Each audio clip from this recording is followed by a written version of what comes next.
Hello, everyone. This is Super Comic Girl, and once again, welcome back to my channel. So, we're going to be doing another comic book review, and the name of the game is 5 comics, and I review them starting with the last one first and the first one last. But this time around, I've decided to start with the first one I've read and go all the way to the last. So, why do I do like 5 comic book reviews each issue or each video? Is because if I did all of them, I it would be like a 30 close to an hour long video. So yes, I have actually accumulated all of them, and they've been like nearly 2 hours long. So that's why I do them in like five comic book segments. So the first one is Axe Judgment Day Omega. This is the last, finally, the last issue of the Axe Judgment Day event. This was the comic book that came out on the 2nd of this month. And so, first of all, I'm going to say I did like the artwork. It was really good. I am going to say that big thing about this issue, I absolutely did not like it. I don't know the point of having an additional issue. There wasn't any kind of fighting. There wasn't any judgment. It's just people like going back and visiting. Like one of them is visiting. I don't know who. I think he's like her son or something like that. I just don't see the point of the Omega issue. It didn't tie up any loose ends. It didn't do anything big. And overall, I didn't like it. Didn't need it. Didn't want it. So I'm going to give it like 2 stars, and that's only because of the artwork. So, yeah. Then we have Venom issue number 9. First of all, I do like this. I do like this cover. So it's a little bit better than issue number 8. We have this battle, like this fight between like Venom and this character. I don't even remember the name of it. That's probably why how just pointless it was. There is definitely fighting and not really. I mean, every single frame's got some kind of speech or like talking going on. So there is a balance between the the talking and the action, which is always good. I was a little. My brother just stubbed his toe. Ooh. Oh.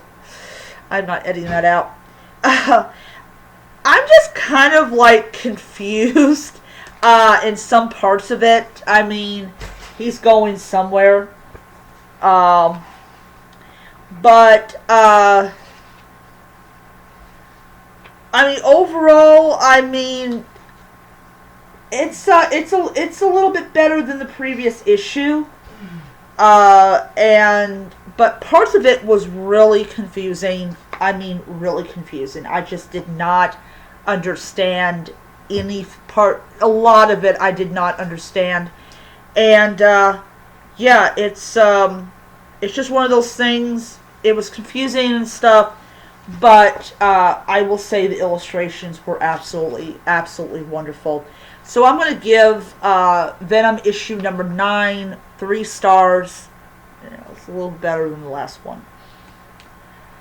So we got Dark Crisis on Infinite Earth issue number 6 of 7. I know everybody's glad the Teen Titan thing is gone. I am going to agree wholeheartedly with that.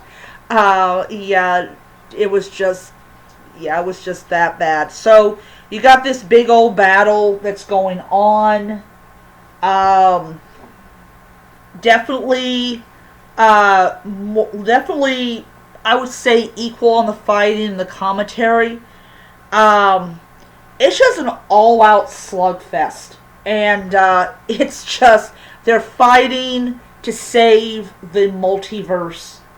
And it's interesting because after Dark Crisis, we're supposed to be getting like the new DC universe. So I'm really interested in how that goes. And you know, I'm really liking the Dark Crisis event much better than the Young Justice event, because the stakes are a lot more higher in the main Dark Crisis event. And you know, you've got you have Darkseid, or is that Darkseid? I don't know. But it's interesting about these chains that are around these people that are being controlled. And you know, it's like, it's just so weird how they use these chains to signify, you know, the person who is basically bound to what's going on, and they're fighting the Justice League and all that stuff. But like I said, overall, it's a great issue. A lot of fighting, a lot of talking, more fighting, more talking. It's yeah. So I am going to give Dark Crisis on Infinite the Infinite Earths, or on Infinite Earths, 5 stars. It's just so much better. The last one I'm doing a review on is Batman Gotham Knights Gilded City. And I am going to say that when this issue came out, it was actually in a bag, so this is one of 6, so this is a limited issue. And so we get to see a little bit of Gotham during the middle part of the 1800s, which I thought was really awesome. I thought it was a really interesting concept that you've got, you have this window into the past, Gotham City of the past.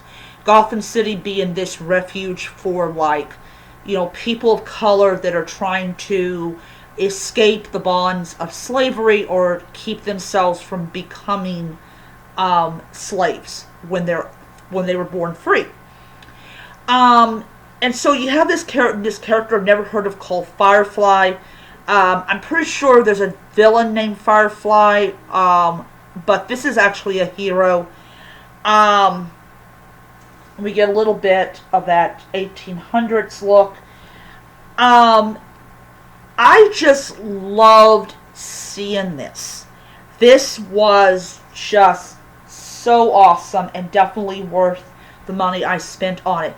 The weird thing about this issue was like, you have these people that are literally going through this fear.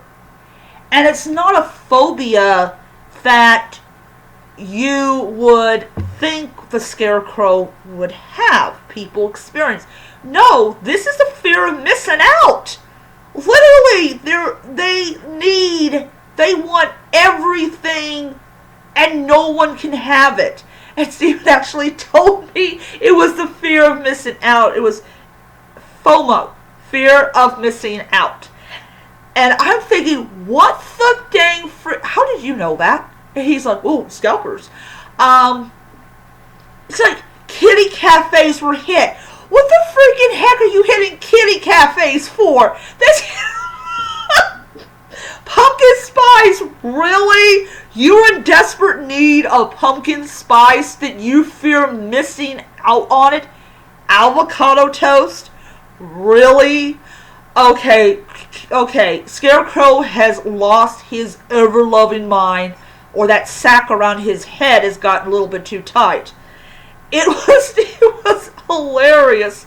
They're like grabbing sneakers and grabbing clothes. This is what the Scarecrow has done, or at least they think it's a Scarecrow. I'm like, what the fuck? Really? But overall, it was a great issue. I love the Gilded City. So, I mean, it was outrageous. It was fun. I enjoyed this issue immensely. So I'm definitely going to pick up issue 2 when it comes out next month. And it's nice to see, as I said, it's nice to see the Gotham of the past, how different it looked than it does in Bruce Wayne's time. So 5 stars, definitely worth the money, and definitely it was just awesome. Kitty Cafes, really. Okay, so I am going to end it here. Hope you guys enjoyed the video. I still have a ton of comics to review and everything. So I will let you guys go. Hope you guys enjoyed the video. If you liked the video, hit the like button, hit the subscribe button, hit the notification bell so you don't miss any future videos. So until next time, nerds, read on. Bye.